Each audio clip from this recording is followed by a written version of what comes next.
Bonjour tout le monde, on se retrouve aujourd'hui pour une nouvelle vidéo et c'est une vidéo spéciale graines puisque voilà, je me suis dit qu'il était temps de passer aux choses sérieuses au niveau du potager et quand j'ai voulu me pencher sur la question des graines et de la rotation des cultures, c'était un casse-tête chinois.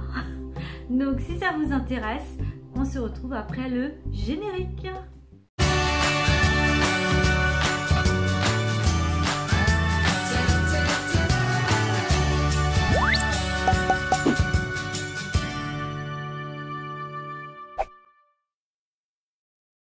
Mon premier point, c'est l'émission Cash Investigation. Je n'arrive même pas à comprendre comment on a pu se faire spolier ce droit de planter ce que la nature a donné.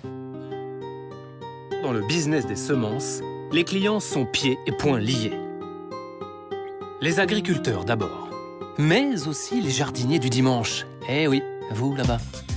Vous croyez échapper au système avec vos tomates maison ? Eh bien non, car les multinationales ont privatisé la nature.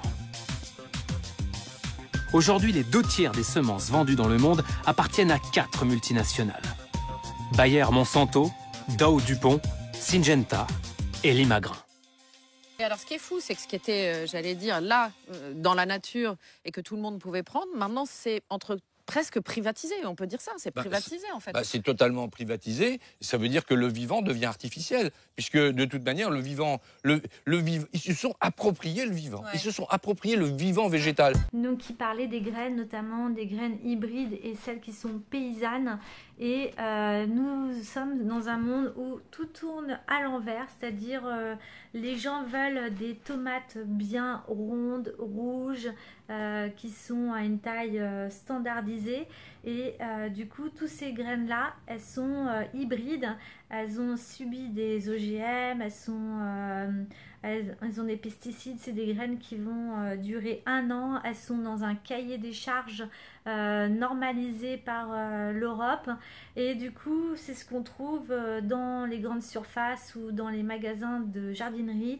Par exemple je suis allée à Botanique et Botanique il y a bien marqué HF1 et correspond aux graines hybrides françaises où toutes les graines elles ont un numéro et ces numéros sont liés dans un catalogue et du coup les multinationales ont un pied dans le vivant. Au niveau du bio, du non bio, ils ont un pied dans le vivant et du coup toutes les graines que nous achetons dans le commerce sont dans un catalogue. Aujourd'hui, des citoyens et des agriculteurs se révoltent contre ce modèle partout sur la planète. Ils réclament des semences libres. Il faut défendre cette chose-là pour nos enfants. Et si nous, alors, entre guillemets, les cuisiniers les plus connus, nous ne sauvegardons pas le garde-manger de l'humanité, mais qui va le faire? Mais qui va le faire? Mais l'émission parlait aussi des graines qui sont revendues sous le manteau. Ce sont des graines qui sont paysannes, des graines qui n'ont pas subi d'OGM, c'est des graines qui sont robustes, des graines qui sont résistantes dans tout type de terrain, des graines qu'on n'est pas obligé d'arroser, des graines qui sont transmises de génération en génération. Ce sont des graines paysannes et que si vous les vendez, vous risquez un procès. Donc nous sommes vraiment dans le monde à l'envers, c'est-à-dire les graines qui sont dites normales, on est hors la loi, et des graines qui sont hybrides, des graines qui donnent des fruits totalement standardisés, là vous êtes totalement dans la loi. Mon deuxième point, il s'agit de mes graines que j'ai achetées dans mon magasin bio de Sativa. J'ai trouvé les graines de Sativa, donc ce sont des graines qui sont Déméter, c'est bio suisse. Donc la gamme Sativa, c'est une semence biologique à amélioration variétale. Donc pour en savoir plus, il y a plusieurs labels. Donc il y a le label Déméter, il y a aussi le label Bio Verita, donc c'est un label de qualité pour une sélection biologique. Donc en gros, toutes les variétés qui sont de Bio Verita, ça veut dire que ça caractérise des variétés sélectionnées en conditions biologiques dès le début des plants. Ensuite, vous avez le label qui est Prospecera. Donc il s'agit de 140 variétés anciennes et rares. Donc ce sont des variétés qui sont paysannes du coup. Et sinon la gamme représente 550 variétés de légumes et fleurs. Donc voilà pour Sativa. Mon troisième point, c'est que j'ai noté des choses sur chaque paquet des graines que j'ai acheté. Donc je vais vous les énumérer. En gros, vos légumes sont répertoriés en 4 familles. Vous avez la famille des légumes graines, donc il s'agit des pois, des haricots par exemple. La deuxième famille, ce sont les légumes racines. Vous avez les carottes, les radis, les betteraves. La troisième famille, ça va être les légumes feuilles, donc les choux, les poireaux. Et la quatrième catégorie, ça va être les légumes fruits, comme les tomates, les courgettes. Donc, une fois que j'ai ces 4 catégories-là, je les ai tout simplement remis sur chacun des paquets que j'ai achetés pour savoir si c'est des légumes feuilles, des légumes graines, des légumes à fruits ou des légumes racines. Donc, je vais les énumérer tout de suite. Voici un peu tout ce que j'ai acheté chez Sativa. Donc, on commence avec les haricots à rames. Donc, ça, c'est une légumineuse. Ensuite, bon, j'ai pris des fleurs. Là, il s'agit du calendula à planter toute l'année. Ensuite, j'ai du cresson. Donc, le cresson, c'est des légumes feuilles. C'est important pour la suite, à savoir si c'est des légumes feuilles, racines, etc. Les côtes de bête, ce sont des légumes feuilles. Les betteraves rouges, ce sont des légumes racines. La carotte, légumes racines. La batavia rouge, des légumes feuilles. Le radis rouge, des légumes racines. Le concombre, c'est des légumes fruits. Bon, la carotte, je l'ai pris en plein de fois. Le chou frisé, c'est des légumes feuilles. La courgette, c'est un légume fruit. Légumes feuilles, encore des bêtes à tondre. Encore de la carotte.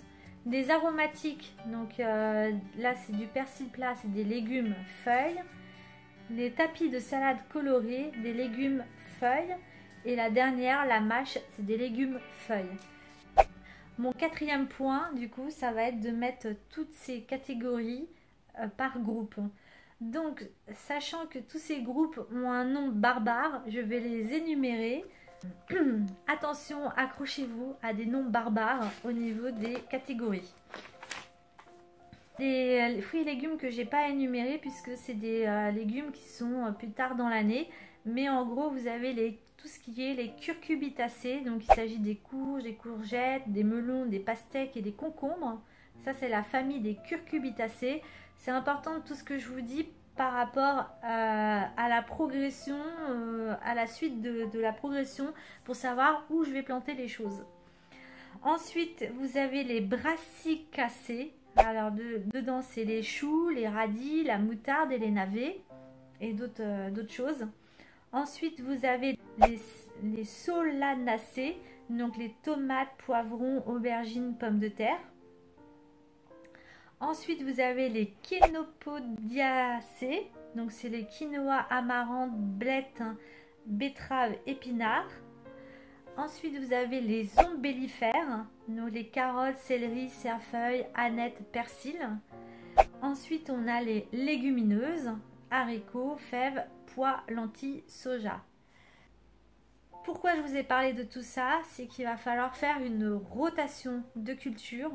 Et du coup, c'est mon cinquième point, la rotation de culture. Donc, la rotation de culture se fait soit sur 3 voire 4 années selon les sites dans lesquels vous allez. Donc, au niveau des rotations de culture, pourquoi on fait une rotation de culture? Ça évite de faire de la monoculture, d'avoir une seule plante à un seul endroit. Et pourquoi on ne fait pas ça? C'est parce que ça va épuiser le sol et il n'y aura pas tout ce côté où il y aura des nutriments que les fruits et légumes vont apporter les uns et les autres. Donc du coup, on fait une rotation de culture pour éviter les maladies. Donc on va dire que l'année numéro 1, ça va être les légumes graines, ce qui va apporter, ce qui va être riche en azote. Donc c'est pour ça qu'il faut savoir quelles sont les graines, les racines, les feuilles, etc., les fruits. Donc l'année numéro 1, on va mettre les légumes graines, donc qui vont être riches en azote. L'année numéro 2, on va mettre des légumes feuilles, parce que les feuilles vont utiliser l'azote. Ensuite, l'année numéro 3, on va mettre les légumes racines, qui va du coup puiser dans les réserves en profondeur. L'année numéro 4, donc les légumes fruits pour le compost en début de culture pour renouveler les matières organiques. Ensuite, je vous mets ici le nom du youtubeur où je suis allée voir sa chaîne. Donc lui, quand il parlait de rotation de culture, il a dans un carré de culture, il faisait 3 choses. On appelle les 3 sœurs, c'est-à-dire qu'il va mettre des légumes qui vont aller en profondeur, donc des légumes racines. Ensuite, il mettait dans la même parcelle des légumes rampants, ce sont des légumes qui vont être au niveau du sol. Et la 3e chose, il mettait des légumes qui allaient en hauteur, style des haricots verts pour le côté aérien. C'est un système qui a de nombreux avantages. Tout d'abord, elles permettent d'avoir un maximum de rendement sur un minimum d'espace, puisqu'on va pouvoir jouer sur différentes strates du potager, notamment sous le sol avec les légumes qui ont un fort développement racinaire, à la surface du sol avec des légumes rampants, et enfin plus en hauteur avec des plantes qui auront un fort développement aérien. Ensuite, certaines associations créent des échanges bénéfiques entre les plantes. La plus connue étant la Milpa, que l'on appelle également l'association des 3 sœurs, et dans laquelle du maïs, du haricot grimpant et une courge sont plantés ensemble et où chacun tire bénéfice de l'autre. Ainsi, le maïs sert de tuteur au haricot grimpant et fait de l'ombre aux courges. Le haricot grimpant fournit de l'azote aux autres plantes, grâce notamment aux bactéries présentes sur ses racines. Et enfin, la courge va jouer le rôle de couvre-sol et va ainsi empêcher la repousse d'herbes sauvages et également permettre de maintenir une certaine humidité et fraîcheur au sol. Et du coup, là, dans cette parcelle, on trouve les trois styles de légumes, profondeur, au sol et aérien. La deuxième vidéo que je suis allée voir, c'est Damien Descartes. Il a fait je vous mettrai sa vidéo dans le i, notamment toutes les vidéos que je vous parle, je vous mettrai dans le i. Donc lui, il a fait, c'est lui qui a parlé de tous ces noms barbares et il a bien expliqué sur une année comment on met des légumes en fonction de 3 parcelles. Donc il y a l'année A, l'année B, l'année C. Une fois que vous avez fini une année complète, l'année A devient l'année B devient l'année C devient l'année A. N'hésitez pas aussi à aller sur les pages Facebook comme Partageons nos graines. Donc là, c'est aussi des gens qui garantissent de ne pas avoir mis avec des pesticides, voilà, des produits chimiques. Je sais qu'il y a le jardin de Maud qui propose des graines, le jardin d'Olivier aussi. Il y a Jaco et Lily aussi qui proposent d'échanger des graines.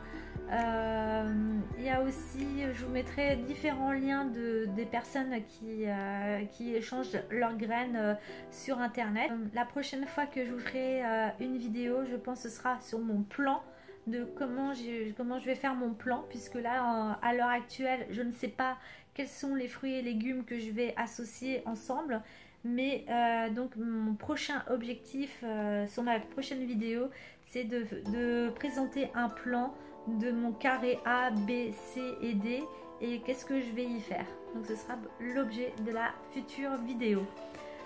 Sur ce, je vous dis à bientôt. Merci d'avoir regardé. N'hésitez pas à partager en commentaire vos idées et on se dit à bientôt sur la chaîne